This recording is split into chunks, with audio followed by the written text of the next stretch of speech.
So my friends, this is A Look in the Dark, chapter 12, checkout, and it's the fourth part of that chapter. You remember that Danny and Carol and Sean, their interrogator, are waiting while the other guys go and check out, is their story true? Their lives depend on an answer to that. Sean had just said to them, do you think I want to live like this?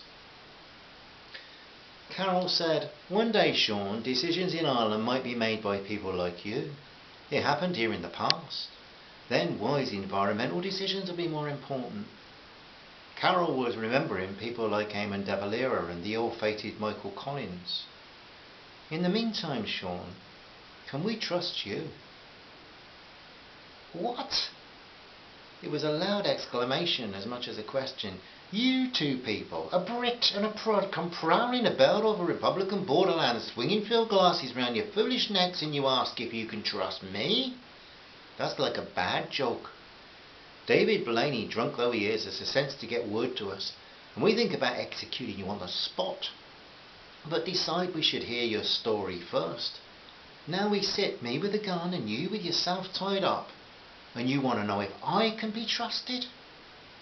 The serious expression changed to a grin as Sean added, are you two totally naive, or just plain thick? Carol kept her cool, but was hoping those guys would be back with good news soon. Sean, we're not naive or thick. Though I grant you, we were a bit stupid prowling around up here like this. I must have been too long in England. However, we with some friends are hoping soon to deliver a devastating blow to the worldwide trade in animals and birds. Our lives are on the line. If you tell Michael O'Connor what we're up to, the end result will be just the same as you shooting us yourself. And the wildlife trade will continue undamaged. O'Connor wouldn't have the guts to shoot you. I'm not talking about O'Connor. I'm talking about the ruthless pig who controls much of the trade in creatures. Oh, and is his name Ian Paisley? Sean, this is not a joke. Danny felt they had nothing to lose. My brave wife, two close friends and myself have risked our lives to gather information which in a while we can present to the authorities when the time comes. Oh, so who are the informers now? Oh, Sean, come off it. Carol was getting mad now. If some teenagers in Ballycolman Estate in Strabane had stoned an old lady's dog to death, your lads would deal with it, well, wouldn't they?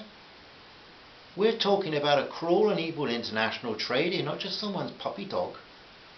Carol was a bit taken aback that she was raising her voice to her captor. If we have your trust and you keep quiet, and when this all hits the headlines, and it will know you helped and all you had to do was stay silent.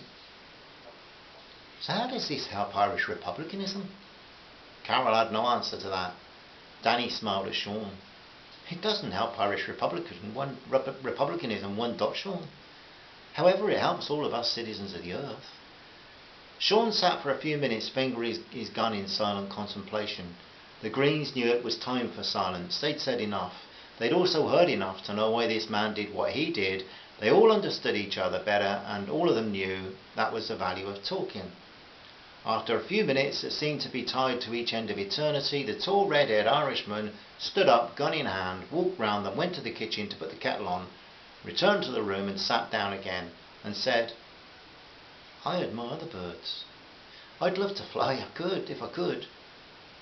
If your story is the truth, well, maybe someday when this war is over, I'll read some of your stuff and learn something. You seem to have read some of ours. He nodded his head toward Carol, and her green eyes met his, and they both knew there was mutual respect. Assuming that you've told us the facts, and I hope you have, because I don't want to kill you, though I will if it's necessary. If you check out okay, then I give you my word. Neither I nor the boys will tell why you're here or what your cause is, just as I'm sure you'll not tell anyone about this encounter, at least until after you've completed your investigation. In fact, I might even be able to help you. Carol didn't know why, but she had a tear or two running down her cheeks. She smiled into those brown eyes. Danny Green also felt strangely moved by this bizarre and intense situation they were all in, and also by the reaction of this Irish freedom fighter. Sean, thanks. Thanks so much. How do you mean you could help us? Well, I might be able to put information your way without you needing to go snooping about along this border. What about Michael O'Connor's nephew? Carol had just thought of him. David Blaney, is he mixed up in all this? No, we don't think so, Carol replied, looking at Danny, and he smiled. That was her off on the track of her intuition again. He didn't interfere though, and agreed with her estimation that he probably didn't know what his uncle was up to, and in any case he was far more interested in where his next bottle would come from. He seems to be loyal to you lot, Carol added with a cheeky glance at Sean. Loyalty comes in varying degrees, Carol. He did have the amount of loyalty it takes to pass us information about you to two suspicious characters, but he's about as reliable as a three-legged greyhound. But I suppose at heart he is a Republican. He rightly surmised that you could well be working for the occupying forces, and if he proves to be right, then he's signed your death warrants. On the other hand, if you're telling the truth, well, you needn't worry about him. He'll never know who you really were or what you were here for. Blaney's an alcoholic, and if he's mixed up in anything at all, it's trying to live on in the sad haze of his addiction. At least he's generous with it. Carol wondered why she was defending him. Aye, but I bet you two wish you hadn't stopped for a drink. Oh, I don't know. Danny chose his words carefully.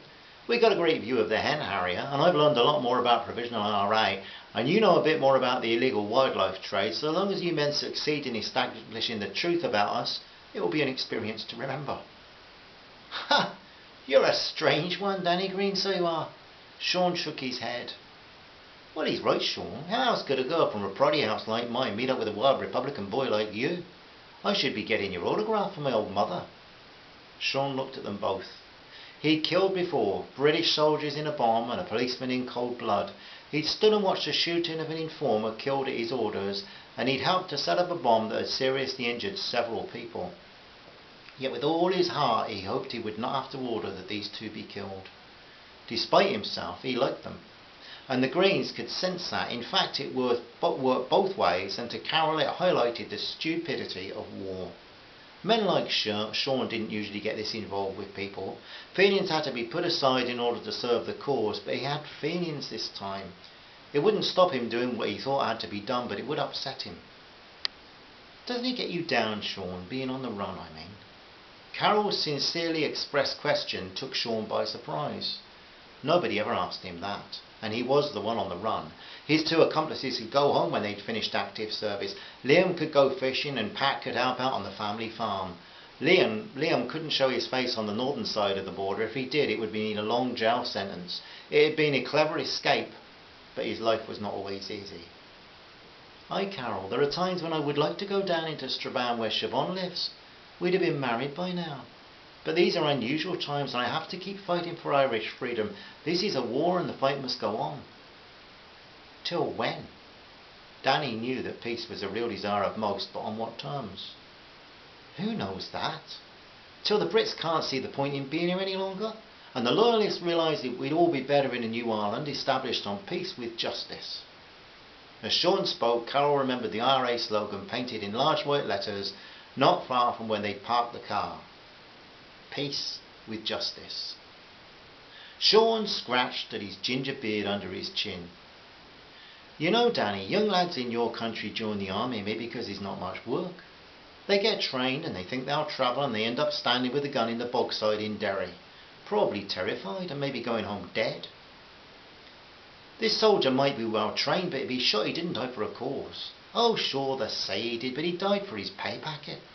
If I die, it's because I'm committed to a just cause. The British Army may be hard for us to beat, but I promise you this, they'll never have a military victory against us. Carol was crying a little, and she wasn't sure if it was for her, for Sean, or for Ireland. Maybe she was getting concerned about how long those guys were away. We all need peace, Sean. All the people, including you. It's true, isn't it, that extremes, all kinds of extremes, often view things as they do about other people purely because they've never talked to them and they never understand them. Talking's good, and people get to understand each other. But of course there are very important things that people need to get to understand. Hope you're enjoying the story. What happens when the guys come back? Listen on, my friends. Listen on. Hope everybody's well, and Kate and I send love to every single one of you. Thanks for listening. Bye bye.